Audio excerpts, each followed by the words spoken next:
আসসালামু আলাইকুম, ফারজানা ইয়াসমিন স্বাগত জানাচ্ছি এনটিভির সকালের খবরে। ক্রাউন সিমেন্ট শিরোনাম দেখছিলেন, এবার পুরো খবর।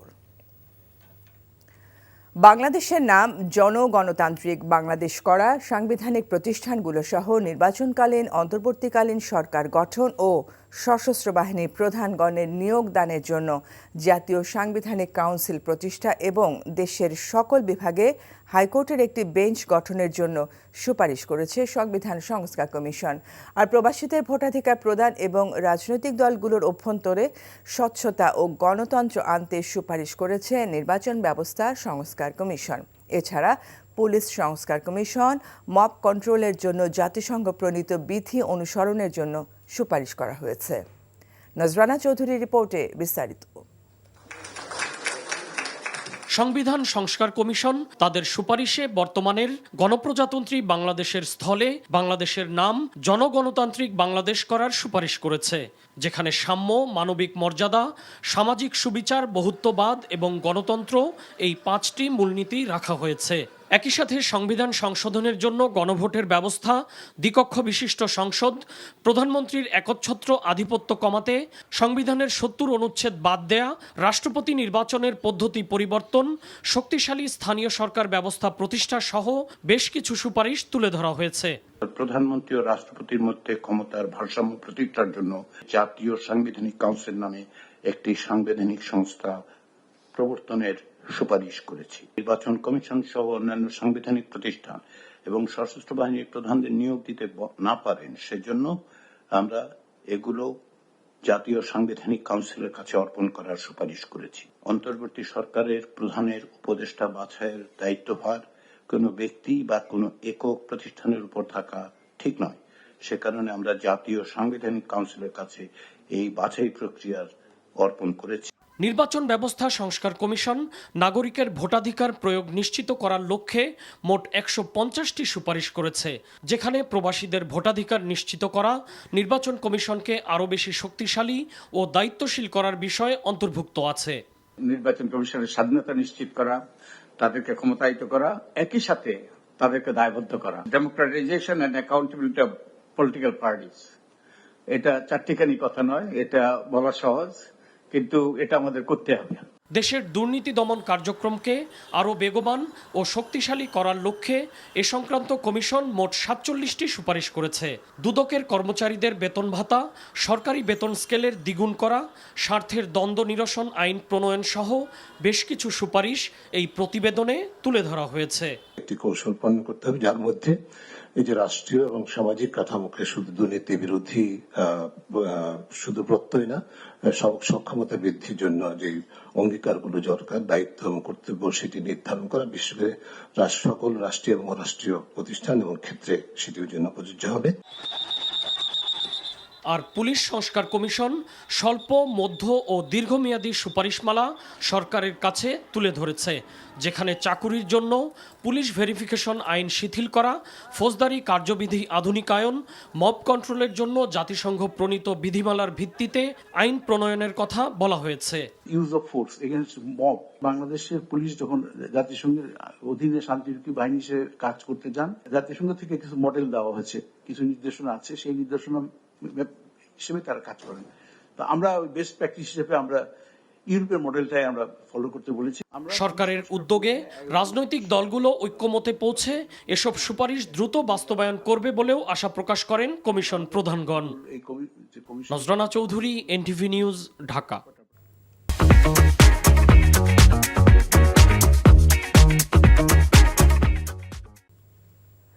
সরকার গঠিত 4 সংস্কার কমিশনের প্রতিবেদন বুধবার প্রধান উপদেষ্টার কাছে হস্তান্তর করেছেন কমিশনের প্রধানগণ। প্রধান উপদেষ্টার তেজগাঁও কার্যালয়ে তারা স্ব কমিশনের সদস্যদের সাথে নিয়ে প্রতিবেদনগুলো হস্তান্তর করেন। এ সময় প্রধান উপদেষ্টা বলেন, এই সুপারিশের ভিত্তিতে রাজনৈতিক দলগুলোর সাথে আলোচনা করে যে সনদ তৈরি হবে তার ভিত্তিতেই ভবিষ্যতে বাংলাদেশ পরিচালিত হবে। নজরানা চৌধুরীর আরেকটি রিপোর্ট। অন্তর্বর্তীকালীন সরকার তাদের দায়িত্ব নেয়ার পরপরই 6টি সংস্কার কমিশন গঠন করে। এর মধ্যে 4টি কমিশন বুধবার প্রধান উপদেষ্টার কাছে তাদের প্রতিবেদন হস্তান্তর করল।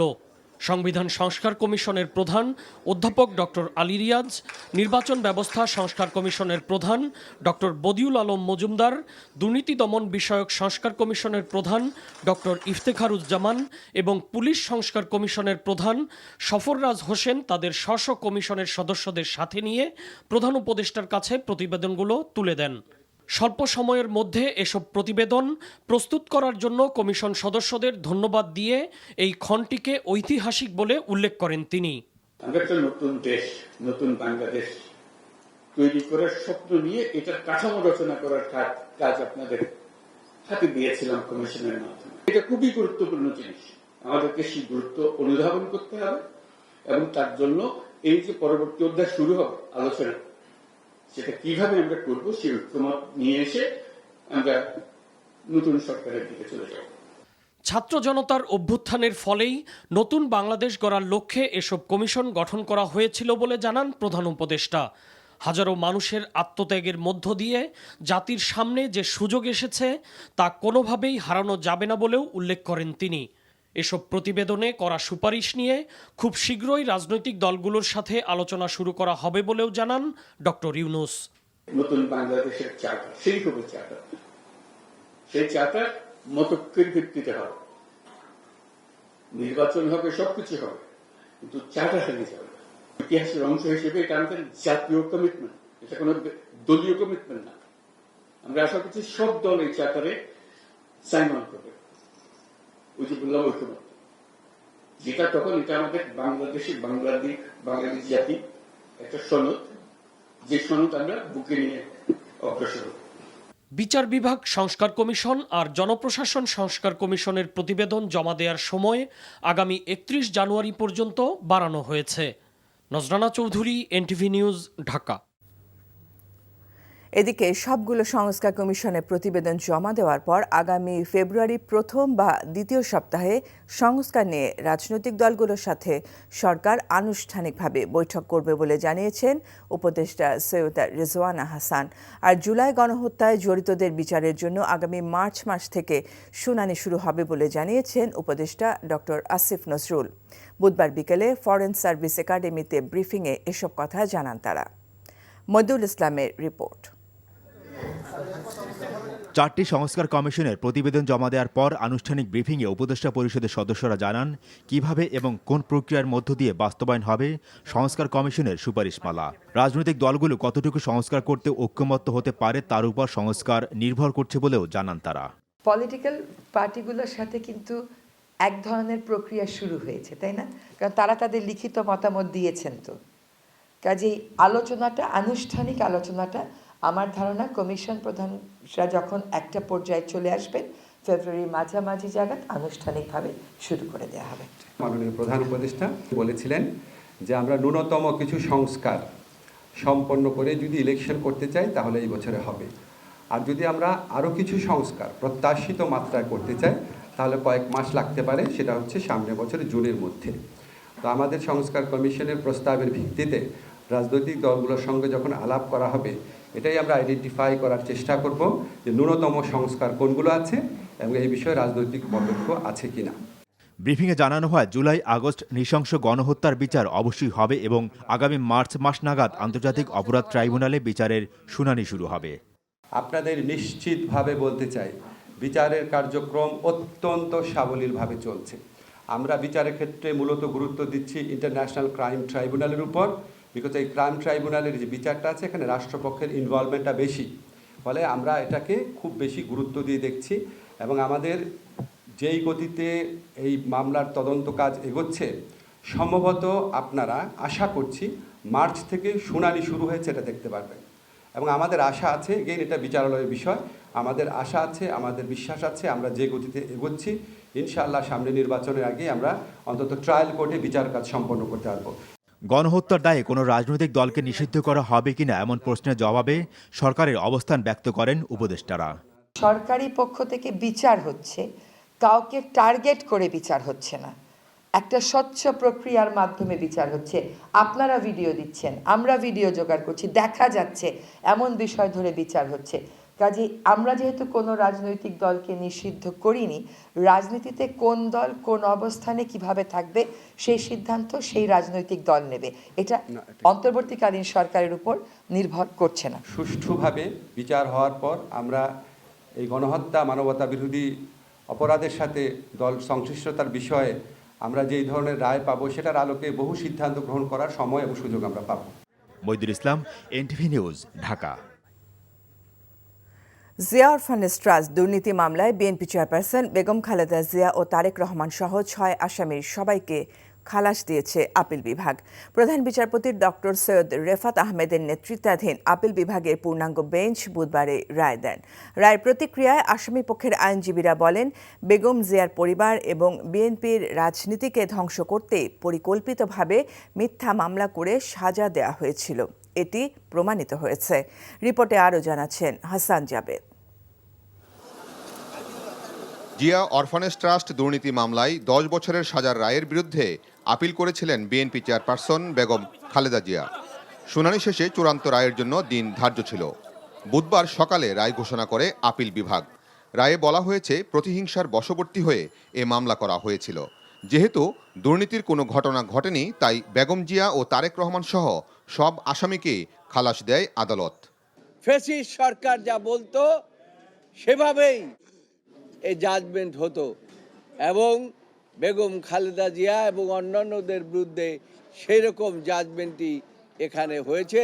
জাজমেন্টে প্রথমেই বলেছে যে অ্যাপিল ইজ অ্যালাউড। নিম্ন আদালতের যে রায় দেওয়া হয়েছে, হাইকোর্ট যে রায় দেওয়া হয়েছে, সেগুলোকে বাতিল করে দেওয়া হলো।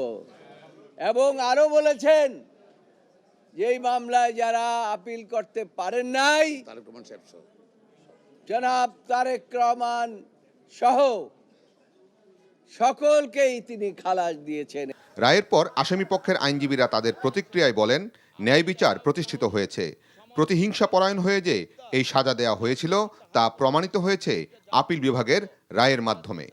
আদালতের মাধ্যমে প্রমাণিত হলো দেশনেত্রী বেগম খালেদা জিয়া ইনোসেন্ট এবং সর্বোচ্চ আদালত বলেছেন ফাউন্ড নট গিলটি।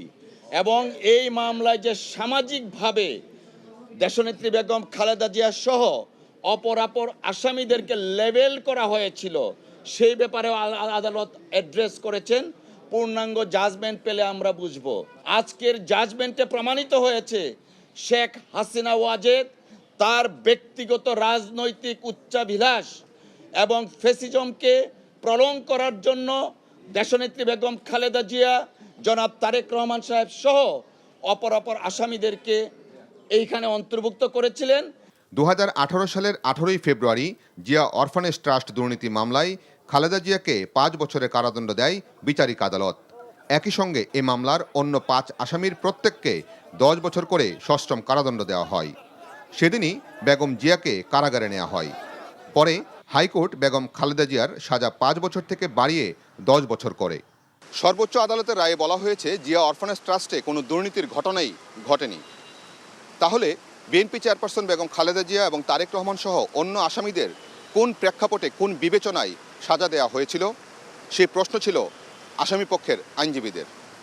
রাজনৈতিক উদ্দেশ্যে আর যাতে কোনো মানুষকে হয়রানির শিকার হতে না হয় এবং সাজা খাটতে না হয়, সেই প্রত্যাশাই সর্বসাধারণের। Hasan Jabed, NTV news, Bangladesh supreme court, Dhaka.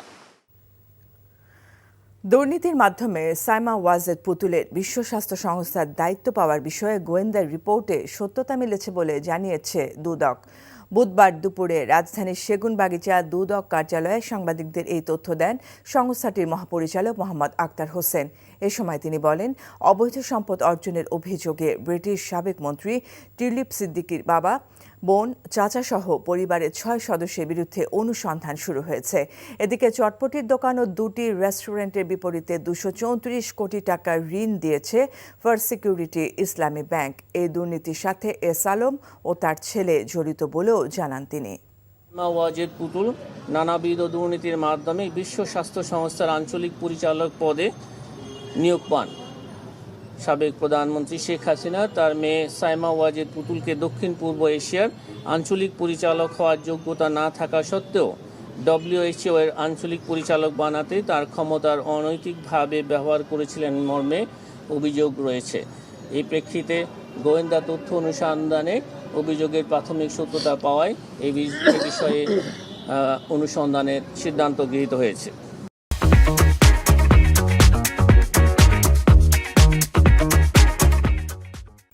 ছাগলকাণ্ডে আলোচনায় আসা জাতীয় রাজস্ব বোর্ডের সাবেক কর্মকর্তা মতিউর রহমানের 3 দিনের রিমান্ড মঞ্জুর করেছে আদালত। একই সাথে তার স্ত্রী লায়লা কানিজকে কারাগারে পাঠানো হয়েছে। রাজধানীর ভাটারা থানায় অস্ত্র আইনে দায়ের করা মামলায় মতিউরকে রিমান্ডে নেওয়া হয়, আর তার স্ত্রী লায়লা কানিজের 7 দিনের রিমান্ড আবেদনের উপর 19 জানুয়ারি শুনানির দিন ধার্য করা হয়। বিকেলে ঢাকার মেট্রোপলিটন ম্যাজিস্ট্রেট নাজমিন আক্তারের আদালত শুনানি শেষে এই আদেশ দেন। এর আগে দুদকের রিকুইজিশনে গোয়েন্দা পুলিশ মতিউর রহমানকে বুধবার ভোর রাতে রাজধানীর বসুন্ধরা আবাসিক এলাকার বাসা থেকে গ্রেফতার করে। এ সময় তাকে জিজ্ঞাসাবাদ করা হয়। জিজ্ঞাসাবাদে নিজের কাছে অস্ত্র থাকার কথা স্বীকার করেন মতিউর রহমান। মতিউর রহমানের সঙ্গে তার স্ত্রী লায়লা কানিজকেও গ্রেফতার করা হয়। অবৈধ অস্ত্র রাখার দায়ে তার বিরুদ্ধে মামলা করা হয়েছে এবং যে গুলিটা হারিয়ে গেছে বা সে দেখাতে পারে নাই, এই গুলিটা কোথায় ব্যবহার করা হয়েছে সেটি পরীক্ষা করার জন্য, তথ্য উদ্ঘাটন করার জন্য তদন্তকারী কর্মকর্তা সেখানে 10 দিনের রিমান্ড প্রার্থনা করেন। উভয় পক্ষের বক্তব্য শোনার পর বিজ্ঞ আদালত 3 দিনের রিমান্ড মঞ্জুর করে তাকে তদন্তকারী কর্মকর্তার নিকট অধিকতর জিজ্ঞাসাবাদ করার জন্য হস্তান্তর করেন। শিক্ষার্থীদের মধ্য থেকেই ডাকসু সভাপতি ভোটের মাধ্যমে নির্বাচিত হওয়ার প্রস্তাব সহ ডাকসু সংস্কারে 18 দফা দাবি পেশ করেছে জাতীয়তাবাদী ছাত্রদল ঢাকা বিশ্ববিদ্যালয় শাখা। বুধবার বিকেলে সংস্কার প্রস্তাবের খসড়া কপি বিশ্ববিদ্যালয়ের রেজিস্ট্রার বরাবর জমা দেয় তারা। পরে টিএসসিতে সংবাদ সম্মেলনে ছাত্রদলের ঢাবি শাখার সভাপতি গণেশ চন্দ্র রায় সাংবাদিকদের জানান, বিভিন্ন ছাত্র সংগঠনের দেয়া সংস্কার প্রস্তাব সমন্বয় করে যত দ্রুত সম্ভব ডাকসু নির্বাচনের জন্য বিশ্ববিদ্যালয় প্রশাসনকে অনুরোধ জানিয়েছেন তারা। একই সঙ্গে নির্বাচনের আগে বিদ্যমান সিন্ডিকেট ভেঙে দেওয়ারও দাবি জানিয়েছেন তারা। এছাড়া শিক্ষার্থীদের ভোটাধিকার নিশ্চিতে আবাসিক হলের পরিবর্তে একাডেমিক ভবনকে ভোট কেন্দ্র হিসেবে ঘোষণার পাশাপাশি সংবাদ সম্মেলনে বিভিন্ন সংস্কার প্রস্তাব তুলে ধরা হয়। ফেসিবাদের 15.5 বছরের সময়ে বিভিন্নভাবে গেস্ট রুম, গণরুম, কালচার জোর জুলুম করে মিছিল মিটিংয়ে নিয়ে দেওয়া, অনেকে ত্যক্ত বিরক্ত হল ছেড়ে দিয়েছিল। 5 আগস্ট পরবর্তী সময় একটা পরিবেশ বিরাজমান। কিছু শিক্ষার্থী, অধিকাংশ শিক্ষার্থী হলে উঠেছে এবং যারা আগে হলে ছিল তারা তাদের মতামত প্রকাশ করার একটা পরিবেশ পেয়েছে। ছাত্রদল বিশ্বাস করে ঢাকা বিশ্ববিদ্যালয় ক্যাম্পাস বাংলাদেশের কোনো বিচ্ছিন্ন দ্বীপ না। ঢাকা বিশ্ববিদ্যালয় ক্যাম্পাসে একটি সুন্দর সংস্কার করে ডাকসু নির্বাচন হওয়া উচিত। লালমনিরহাটের পাটগ্রামের দহগ্রাম আঙ্গুরপোতা সীমান্তে শূন্যরেখা বরাবর সম্প্রতি লাগানো কাঁটাতারের বেড়ায় কাঁচের খালি বোতল ঝুলিয়েছে বিএসএফ। সীমান্তে প্রায় 1 কিলোমিটার এলাকা জুড়ে এসব বোতল ঝোলানো হয়। বুধবার দুপুরে হঠাৎ কিছু মানুষও খালি বোতল নিয়ে দহগ্রামের মুন্সিপাড়া সীমান্তে হাজির হয় বিএসএফ। এরপর সদ্য লাগানো 4 ফুট উচ্চতার কাঁটাতারের বেড়ায় কাঁচের বোতলগুলো ঝোলানো শুরু করে তারা। বর্ডার গার্ড বাংলাদেশ বিজিবি এতে বাধা দিলেও তা উপেক্ষা করে প্রায় সন্ধ্যা পর্যন্ত ঝোলানো হয় বোতলগুলো। এই ঘটনায় আবারও ওই সীমান্তে আতঙ্ক ছড়িয়ে পড়ার আশঙ্কা দেখা দিয়েছে। এই ঘটনার পর টহল জোরদার করেছে বিজিবি।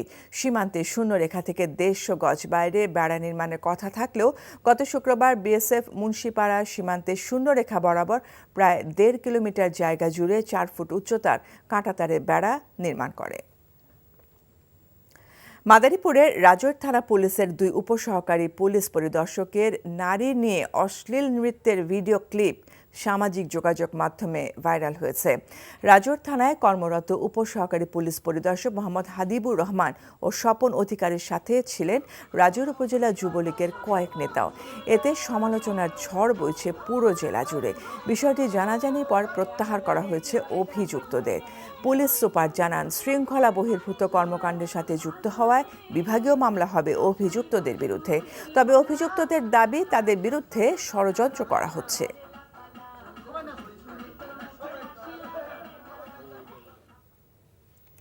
ঠাকুরগাঁওয়ে দীর্ঘদিন পর স্কুলের সহপাঠীদের কাছে পেয়ে আনন্দ উচ্ছ্বাসে মাতলেন বিএনপি মহাসচিব মির্জা ফখরুল ইসলাম আলমগীর। বুধবার দুপুরে সদর উপজেলার জগন্নাথপুর ইউনিয়নের পল্লী বিদ্যুৎ এলাকায় হিমাগার চত্বরে বন্ধুদের আয়োজনে মিলন মেলায় যোগ দেন মির্জা ফখরুল।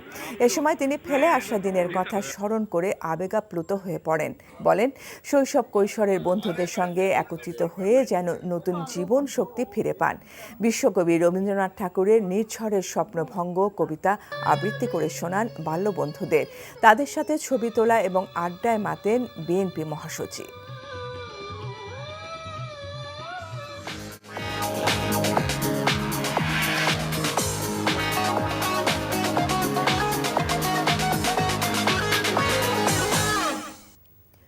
নগদ নিবেদিত অর্থনীতির খবর। প্রবাসীদের জন্য নন রেসিডেন্ট টাকা অ্যাকাউন্ট এনআইটিএ ব্যবহারের সুবিধা বাড়ালো বাংলাদেশ ব্যাংক। বিদেশ থেকে অনলাইন ট্রান্সফারের মাধ্যমে সহজেই তারা রেমিটেন্সের অর্থ পাঠাতে পারবেন। এছাড়া টাকা জমা উত্তোলনের কোনো সীমা থাকছে না। এর ফলে প্রবাসী বাংলাদেশিরা সহজেই দেশের ব্যাংকিং ব্যবস্থায় যুক্ত হতে পারবেন। বাংলাদেশ ব্যাংকের বৈদেশিক মুদ্রানীতি বিভাগ একটি প্রজ্ঞাপনে জানিয়েছে, এনআইটিএ পরিচালনাকারী ব্যাংকগুলো কোনো বাড়তি আনুষ্ঠানিকতা ছাড়াই এখন থেকে প্রবাসীদের চেক, ইলেকট্রনিক বা অনলাইনে লেনদেনের সুবিধা দিতে পারবে। তবে এসব অ্যাকাউন্ট থেকে কোনো ধরনের প্রতারণামূলক লেনদেন যেন না হয় তা নিশ্চিতে অর্থ জমা উত্তোলনের ক্ষেত্রে ব্যাংকগুলোকে সতর্ক থাকার আহ্বান জানিয়েছে বাংলাদেশ ব্যাংক। এই ছিল সকালের খবরে। এই খবরের ভিডিও সহ আপডেট জানতে ভিজিট করুন এনটিভি অনলাইন www.ntvbd.com। এছাড়াও এনটিভির জনপ্রিয় সব অনুষ্ঠান ও খবরের আপডেট জানতে ভিজিট করুন আমাদের ইউটিউব ও ভেরিফাইড ফেসবুক পেজ। এতক্ষণ সাথে থাকার জন্য ধন্যবাদ সবাইকে।